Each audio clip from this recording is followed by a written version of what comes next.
All right, fans, it's the Combatcast, and we are back. And Chevy, no real news to talk about this week, so we can get right in this week's past fight card first if you want.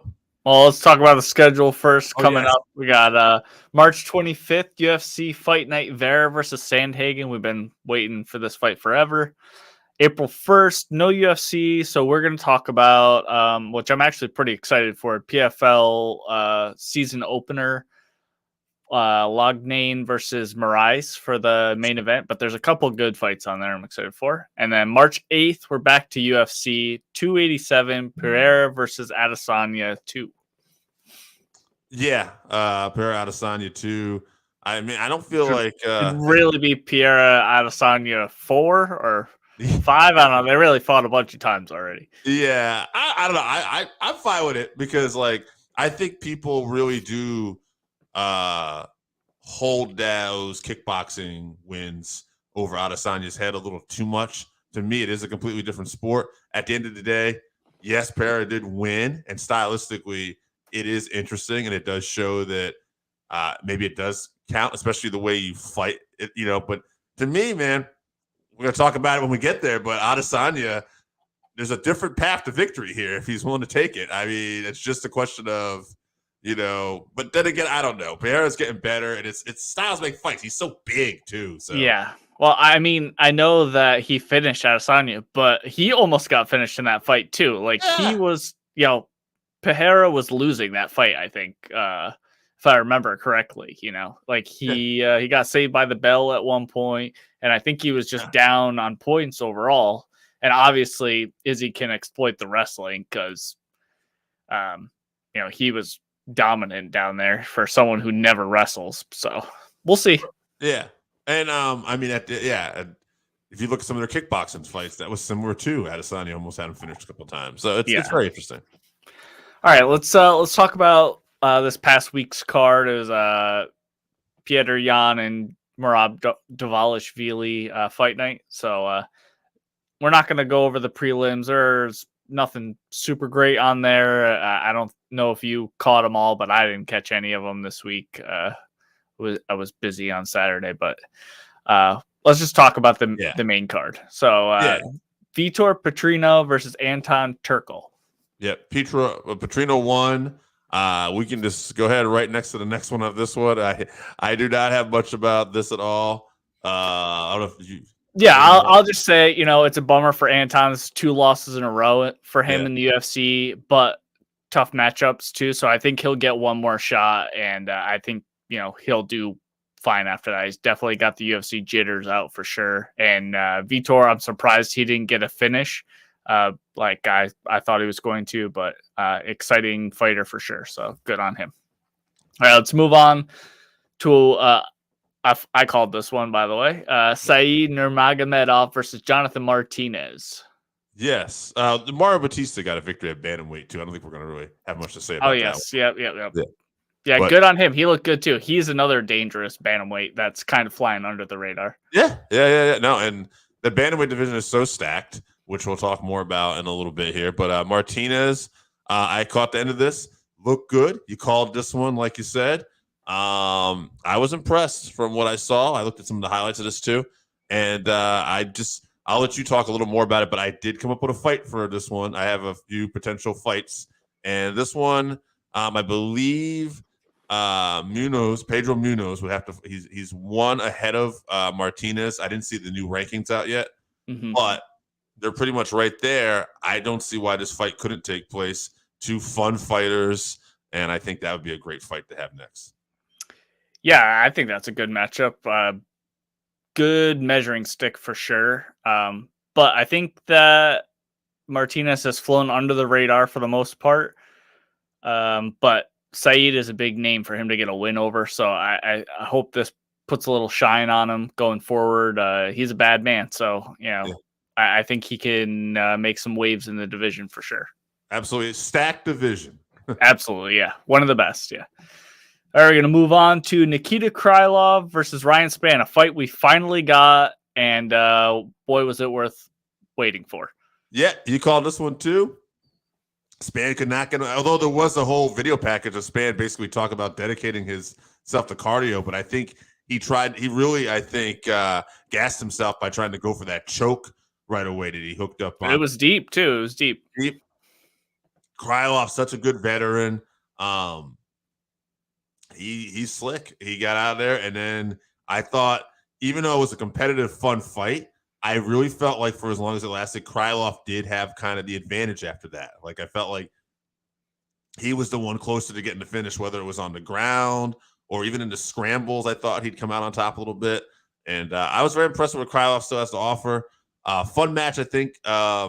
Even though I think he's a little bit ahead of the guy, I just like to see it. Krylov versus Johnny Walker, because I think you're dealing with another wild fight. Two guys that like to finish. And I think the result might be similar. I think because Krylov, again, just loves to, he knows how to like work these guys, especially don't have experience. But Walker is such a guy that I feel like is trying to improve right now. It'd be an interesting fight. Yeah, as far as this fight, yeah, it was super, super great fight, even though, we only saw, 2/3 of the way into the first round. Great grappling exchanges. Like you said, Spann did seem to get a little bit tired, but that pace was insane. Right. So who knows what would have happened if he'd survived to the next round and, maybe got his win back a little bit. But it was unfortunate that ending sequence, he slid Krylov off his back, and then he just went in sloppy and fell into a triangle and had to immediately tap. So unfortunate for Ryan, but great awareness from Krylov to, have his legs up there, catch him in the guard and catch him right in that triangle and submit him. So yeah. Matchup wise, Johnny Walker, it's a fun fight for anyone. So yeah, Krylov and him, especially the way that Krylov is ready to push the pace. I think that'd be a great fight. This card was flying, by the way, at this time too. Oh yeah, for sure. Yeah. Another pretty quick fight. Alexander Volkov versus Alexander Romanov. Yeah. Another fun fight. Volkov, man, I'll tell you what, still sharp, like I was impressed. He was able to put it together, and he looked just a lot better on the feet. I thought that was the real big difference. Romanov also just, I don't know, like, I know he came off of a loss going into this, right? I think so, yeah. Yeah, because he definitely just looked like he wasn't there to me. Yeah, he was coming off that loss to Tabera. Like, he had like a real sloppy attempt at a takedown, I want to say, and Volkov just lit him up. But Volkov looked impressive, and fun fight for him next. I haven't seen this fight yet. Tai Tuivasa. Yeah, this might be harsh, but Romanov is not going to make it in the UFC. So he had that loss to Tibera. He's known to have cardio issues, and he puts on 30 more pounds. I saw somebody said he looked like a bag of milk at the weigh-ins, and I thought that was an apt description. He looked so sloppy, and some of the worst cardio I've ever seen.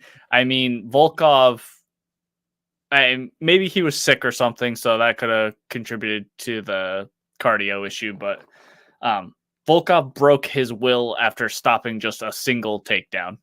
The fight was basically over after that point. He lost all energy in his body after that. So, like I said, maybe he was sick or something like that. But, I mean, yeah, Volkov looked great, but I think this is more of a very off night for Romanov. Hopefully he can get it figured out because, I mean, he has a great record, but most of that's outside the UFC. So, against these top level guys, you can't come in and have no cardio. People aren't going to just get tapped out in the first round over and over again. So hopefully he can sort it out. Let's talk about the main event. Petr Yan versus Merab Dvalishvili. We talked about it. We said this was going to be a rough, coming off those fights that Yan came off with. Super close decision loss to O'Malley. He loses to Sterling in the rematch, but I think that was a split decision too, even though that was closer. And then before that, he won a close fight with Sanhagen, and before that, he lost the title in a disqualification. This guy's got some horrible luck. And now he gets this fight, a fight that I feel like is stylistically a bad matchup for almost anybody at bantamweight. Merab put on a clinic here. I mean, in terms of like what he could do, he looked better on the feet than he has in a while too. Like I feel like he keeps improving with his striking. His leg kicks look good, I thought too. I think he stopped. He didn't keep them up for a little while. Like he kind of got away from them a little bit, but I was confused because he hurt Jan with some of those leg kicks. Yeah, Jan had to fight in the southpaw stance like almost the entire fight because of those leg kicks. Yeah, so impressive victory for Merab, no doubt. I would say probably his most impressive victory to date, given who he was fighting and the performance he did. And before this, he basically put on a similar performance against Jose Aldo. So very impressive, Merab. Sky's the limit for this guy. The only thing is he doesn't want to fight his partner for the championship, which I know Dana said actually took a turn that recently and said that he might want to reconsider his stance. And I get what he's saying because I'm looking at like what to do next for him. And at this point, like you got Sandhagen and Vera fighting. And really, Merab should be fighting the winner of that. But it's almost like you're kind of fucking up the whole division here if Merab just keeps beating up these potential challengers. It's great for Aljo. You know, he's got this little mini enforcer. But he's going to sit at the top and stop the climb of all these guys that are going to potentially be title contenders, you know? Yeah. So I say for the next fight, he should fight either the winner or the loser, however they want to do it. If Sandhagen, Vera, I feel they're right there.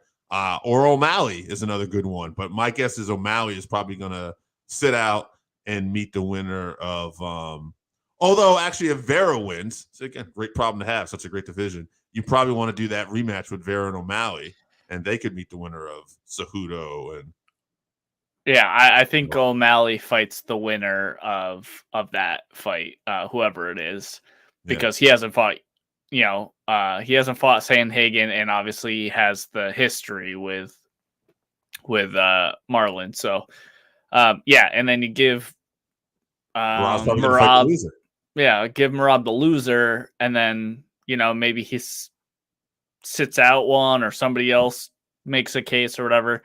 I think Aljo, we know he has that matchup soon against Cejudo in May, I believe. Then he fights whoever is the winner in. I bet he wants to fight O'Malley because obviously easiest matchup for him and most money. So maybe we'll see some weird Connor shit where O'Malley gets to jump the line and fight Aljo right after that or something. But I bet we see Aljo fight Cejudo. If he wins, which is a tough ask because Cejudo's a monster. If he wins, maybe he does one more and then goes up to featherweight or not. Maybe he fights Cejudo. He makes that money from the Cejudo name and he goes up and then Merab will be champ for a while. Yeah. And interesting too. I was just thinking about this. If Cejudo does beat Sterling, what if Merab fights Sterling for the championship? I mean, what a stylistic fight that'll be. I mean, at this point, if Merab and Sterling fought, I think I'd give the edge to Merab. Yeah. Just because he's improving so much and his wrestling is he's just so tenacious. But what about Merab and Cejudo? I don't know. I mean, Cejudo is the worst matchup for him for sure because he's definitely better on the feet. And he might be one of the only people that can stop the takedowns. Now, Merab's not going to be deterred by takedown being stopped for sure. I mean, he broke the record for takedown attempts in this fight against Jan, who stopped a lot of them as well. But Merab's cardio is just second to none. I think he has the best cardio in the world. So eventually he would get Cejudo down. He'd tire him out, especially after a layoff. I don't know. It's tough. I think he'd have to get finished on the feet. Yeah.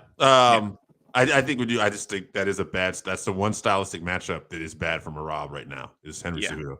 Yeah. Just talking about Jan a little bit.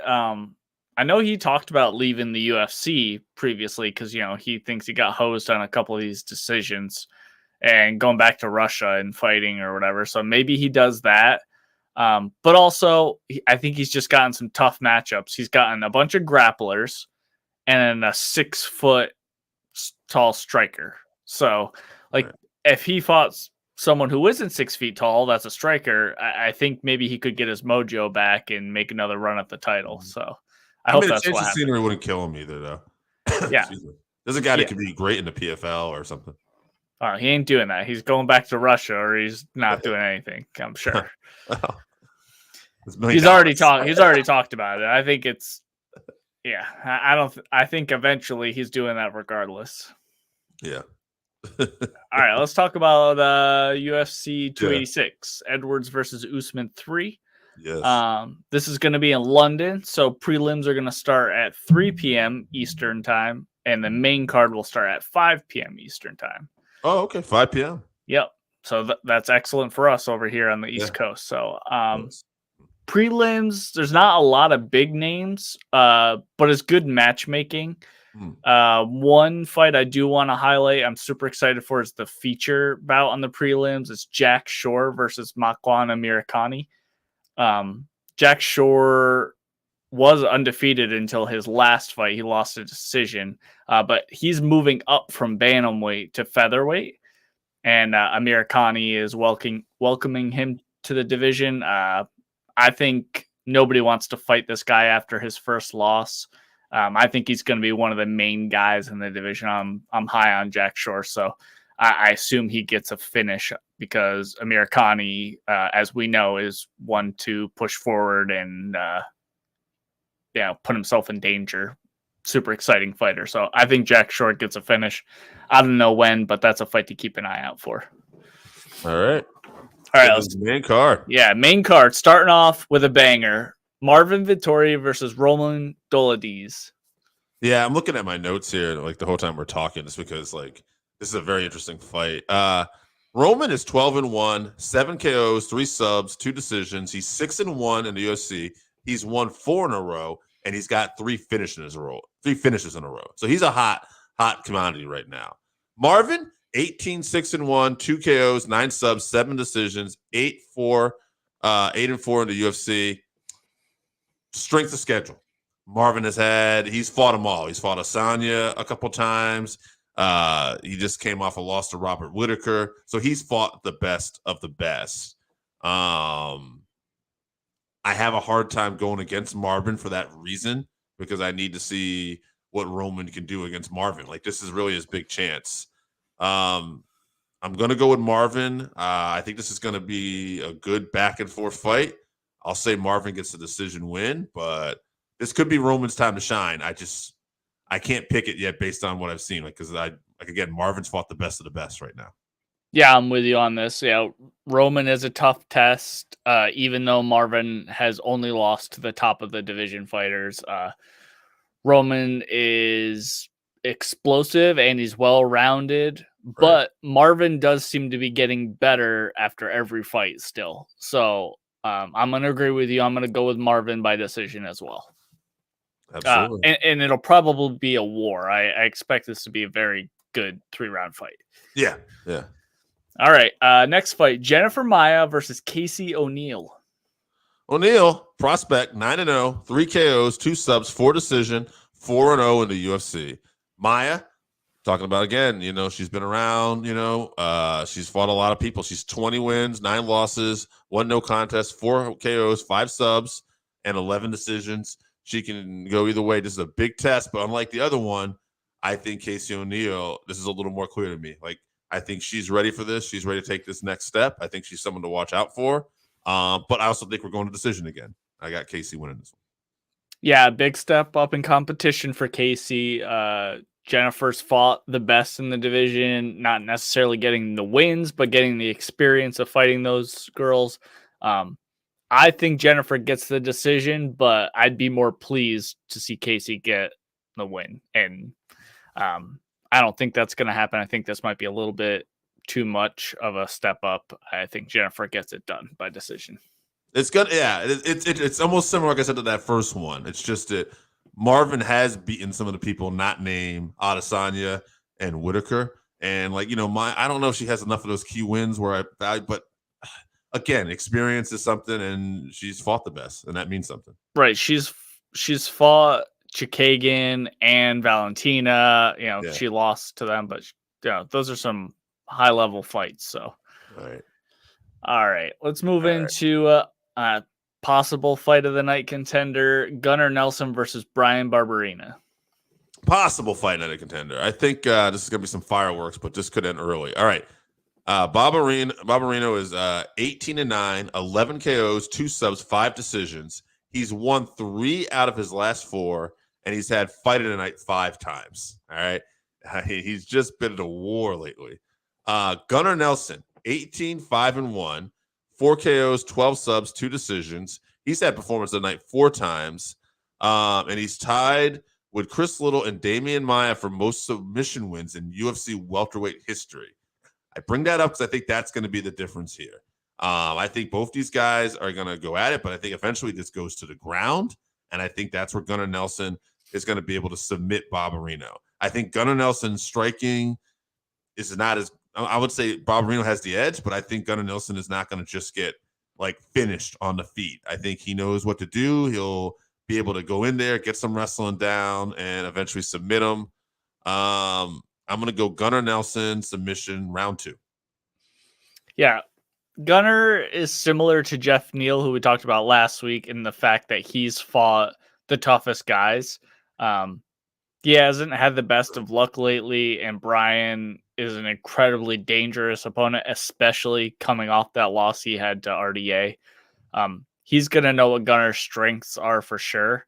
I think Gunnar could catch him if Barberena gets too reckless, but I'm going to say Barberena probably gets the KO in the first 2 rounds. I think Gunnar has that karate stance when in the stand-up, but I think Barberena is going to be able to take one shot from Gunnar to give one, and in that exchange, when Gunnar blitzes in, he's going to catch him and hurt him, and I think he finishes him. I'll say round 2 KO for Barberena, although I hope you're right. I'm a big fan of both guys, but I would like to see Gunnar get the win because I think he needs it more. But move on to the probable fight of the night, because it has 2 of the most exciting fighters in one of the most exciting divisions in combat sports. Justin the Highlight Gaethje versus Rafael Fiziev. All right, Fiziev is 12-1, 8 KOs, 1 sub, 3 decisions, 6-1 in the UFC. He lost his debut. There's a thing we talked about a lot last week, like a lot of people do in the UFC, and he's won 6 in a row. He's coming off 2 straight KO victories over Brad Riddell and RDA. That's super impressive. He's had fight of the night twice and performance of the night 3 times. Gaethje, 23-4, 19 KOs, 1 sub, 3 decisions. He's lost 2 out of his last 3, but that is to Charles Oliveira and Khabib Nurmagomedov. Those were the 2 champions at the time. Both were grappling, dangerous grapplers, which Fiziev is not. No, and in the submission game in particular, both of them were able to exploit Justin. That's something he shouldn't have to deal with here. Fight of the night 6 times, performance of the night 4 times. That means between both these guys, they've had fight of the night or performance of the night 15 times. 15 bonuses between these 2. This should be fireworks because of the style of the fight and what Fiziev brings to the table. Unless this is Gaethje's night where he's just finally his chin is going to be caught. I like Gaethje here. I think he'll do enough to get done, and I don't think he'll have to worry about the submission threat. So I won't be surprised because momentum is very key in sports, and Fiziev has momentum. But again, strength of schedule. I'll go with Justin Gaethje until I see that his chin is no longer there. Yeah, I'm a big fan of both guys for sure. They're both exciting fighters. I think if Justin tries to mix in some takedowns to create openings for his striking, I think he can land some big shots and get the KO on Fiziev. But I'm sure he's not going to do that because he never uses his wrestling. In a stand-up fight, which this will probably end up being, Fiziev is the more technical fighter, and he has power. not necessarily enough power to knock out Justin Gaethje, but he could hurt him badly, I think. So I think Fiziev can use his movement to stay on the outside and kind of snipe Gaethje as he, he's just going to keep the pressure on and keep walking in. So I think if Fiziev can stay away, he can snipe him while he's coming in over and over again. But since I don't think Justin's going to use his takedowns, he could use those nasty leg kicks that he's kind of gotten away from lately. If he uses those nasty leg kicks to slow down Fiziev's movement, then he can walk him down like he likes to do, shell up, protect himself from some big shots, and then unleash his own and get a KO. But I think I'm going to pick Fiziev by decision. I think he's able to stay away. Justin doesn't really kick the legs in this fight. I think he just kind of gets outpointed. There's no way he's going to knock out Justin Gaethje unless his chin, This is the fight it goes, like you said. So I think I'm going to pick Fiziev by decision, but very exciting fight. I'd be happy with any outcome we're going to get in this for sure. Yeah, I can definitely see that happening. And maybe I'm going my heart a little bit too. Like Gaethje and Poirier are like two of my like ultimate all-time favorites. They're still in that, and I just keep hoping one day one of them is going to get the championship strap because they're two warriors who have both been so close to that mountain. Right. Yeah. All right, let's talk about the main event. Leon Edwards versus Kamaru Usman. All right. This is kind of interesting. Usman's 20-2, 9 KOs, 10 decisions, former UFC welterweight championship, 5 successful title defenses. All right. Performance of the night 4 times, fight of the night once. Latest finish in UFC welterweight history against Kobe Covington, which is interesting because I don't know what the second one is, but it might be Leon Edwards. Might be. Yeah. So that's interesting. So Leon Edwards, 23-1, 7 KOs, 3 subs, 10 decisions, current welterweight champion, first Jamaican-born champion in UFC history. He also has the 6th fastest finish in UFC history over against Seth Bazicki, 8 seconds. And when I bring those up, it's because especially that one where Usman has the latest finish, and you look how Edwards got this win. This is a clear example of these fights can end at any time with these two. I don't expect that to happen because they're both such complete fighters. Normally when we say something like that, we're talking about brawlers, guys who just go out.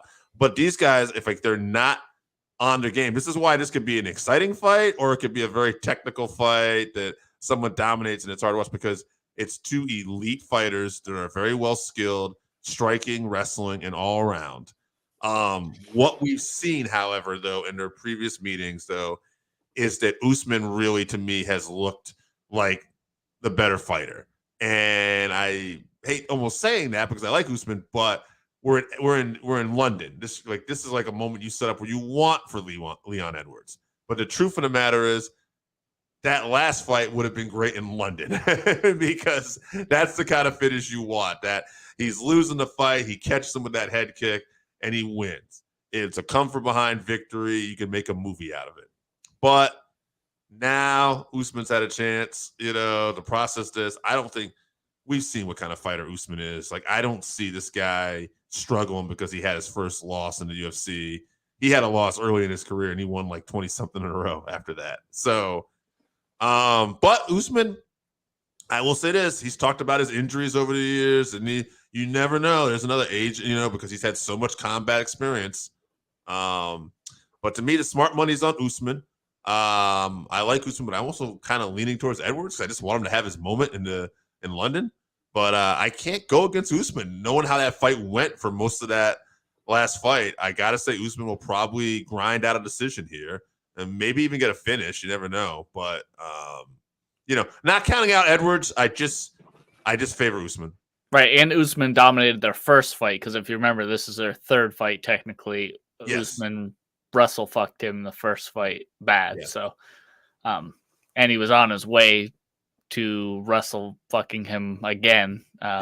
In the second one. So, but so leading up to this fight this week, like I hadn't thought about giving Leon Edwards a a chance in this one. I just thought, okay, Usman know what mistake he made. He's gonna come in. He's gonna go back to the wrestling. He's gonna stay focused and grind out a decision. And I think if Kamaru's still hungry and he's focused, he'll come in and that's what he'll do. But I have a few questions coming into this one, which might be nothing, or they could be something. So Usman hasn't really done any press leading up in this fight. And that reminds me a little bit of the Ronda Rousey issue, where she didn't do any press, came in, got knocked out in like 48 seconds by Amanda Nunes. So that could be nothing, but he's also, you mentioned that loss and he had 20 wins afterwards or whatever, but he never got KO'd. And this KO was an especially bad KO. He got knocked out. His eyes were still open. He was stiff as a board. So he has to come back from that, especially, given his age and the wear on his body. Plus, this one's in Leon's backyard. He's from England. The English fans are ravenous. They're absolutely going to be on his side for sure. So if Kamaru was ever ripe for the picking, now is the time for Leon Edwards. He has the most things stacked in his favor that he could possibly have. But I'm banking on we get a hungry, focused Kamaru Usman.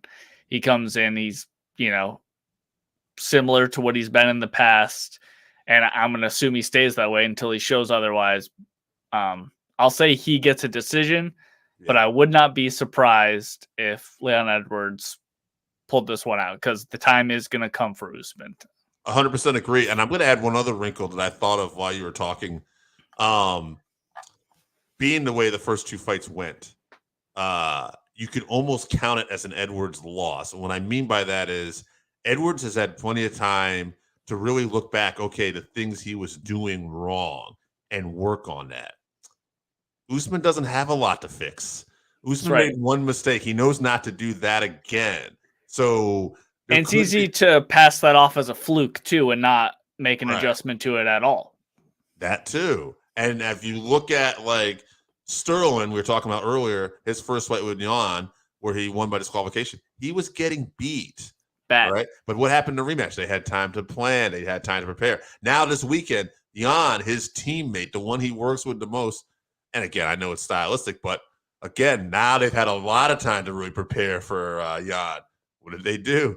They went out there and they gave Jan his worst defeat that Jan has ever had. So there is something to that. Cody Garbrandt, what he did to Dominic Cruz after years of Team Alpha Male failing against this man, they came up with the game plan finally, and they got him. So there is something to that. I think there's something to work on. And so, I could feel it in the air. You know what? Just to be the difference, I will say Leon Edwards will get this. I don't necessarily know I believe it, but I'm going to go 4th round TKO because what are the odds we do it in round 5 again? Right. Yeah. Either way, exciting card for sure. And, lucky for us here in the States on the East Coast, it's early as well. So, like I said, that's a 3 p.m. Prelim card and 5 p.m. main card. So, looking forward to it. Absolutely. All right. Schedule going forward. March 25th, UFC Fight Night, Vera versus Sandhagen, finally. April 1st, we're going to be previewing PFL season opener Brendan Loughnane, my favorite PFL fighter, Brendan Loughnane, versus Marlon Moraes. We might do a 5-3-1 or something to go along with that. And then April 8th, we're back with the UFC pay-per-view 287, Pereira versus Adesanya 2. There we go. Some good stuff coming up by the UFC. You know what? There was one news item I'll bring up before we'll get right out of here. But they are talking about doing the Yair and Volkanovski for International Fight Week. I just want to say, if I was talking to someone about this today, if that fight happens, if you had that fight, say, booked like 6 months ago before the recent pay-per-view card, I would have been like, oh, yeah, Yair's all right, but Volk's going to probably mess him up. But now, after Yair's latest performance, and Volk looked great as hell, too, don't get me wrong, I'm very interested in that fight and stylistically what Yair brings to the table. And the fact, again, we've talked about it plenty of times on the show, how he keeps taking time off, but he keeps becoming a better version of himself. And he's just such a hungry striker.